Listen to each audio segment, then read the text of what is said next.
বসে যায়। অনেক সময়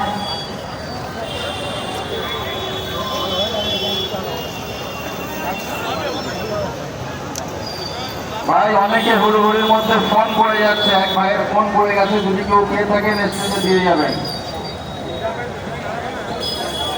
সিরাতুন নবীর জলসায় আমরা এসেছি, শান্তশিষ্ট ভাবে বসে যাই। সকলের জন্য তাবারুকের ব্যবস্থাও আছে। অত্যন্ত গুরুত্বপূর্ণ কিছু কথা আলোচনা হবে। রহমতে আলম রহমত